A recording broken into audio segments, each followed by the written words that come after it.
works. The question is, the claims for the results of Transcendental Meditation are numerous. Improved test scores, improved emotional development, less stress, less violence, etc. It's all quite impressive, but to be honest, almost too good to be true. My question is, how does TM work? What happens during the practice? How can a student sit with his eyes or her eyes closed for 10 or 15 minutes and receive so many benefits? That is what is called teaching Transcendental Meditation.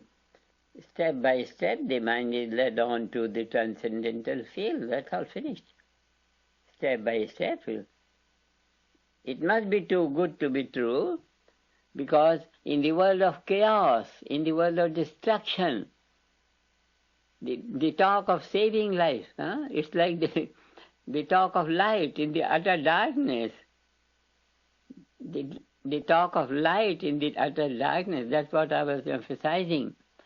It will never satisfy anyone. Experience alone will do it.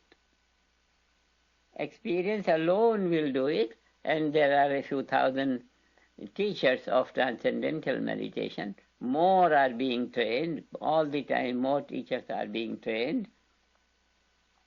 And the whole process is very simple. How it works? It works in the same way for the mind as the slope of a mountain works for a stream of water. You put a bucket full water in the slope, it just trickles down. How it trickles down? By its own gravity, by its own nature. Another example is, you are seeing something, and suddenly someone comes with a beautiful rose. Suddenly you are attracted to it. Why you are attracted to it? Because it gives greater happiness.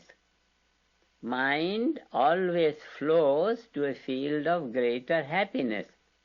Transcendental field experience is bliss. And this bliss naturally makes the mind trickle down to finer experiences and trickle down to the transcendent. Simple, by its own nature. By its own nature. From the first time, second time, third time, it doesn't take long time. The mind is always flowing in the direction of greater happiness, very naturally. More and more happiness is experienced in the direction of transcendence.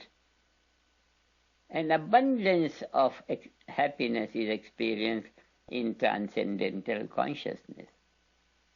So just as it is the habit of the mind to be drawn to greater happiness, by this nature of the mind trickles down to experience transcendental consciousness. There is nothing, there is no magic, there is nothing. Nature is the nature of life. That's why the whole theory comes out to say potential of individual is cosmic. So from tiny fields of joy, from tiny waves of joy, one gets to the ocean of happiness, which is called bliss. And enormously bliss has been sung in the Vedic literature, and everywhere bliss is sung.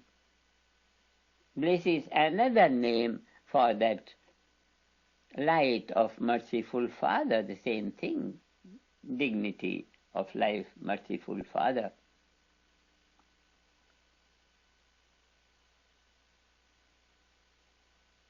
Nature, by nature. Answer is by nature. Nothing other than nature is the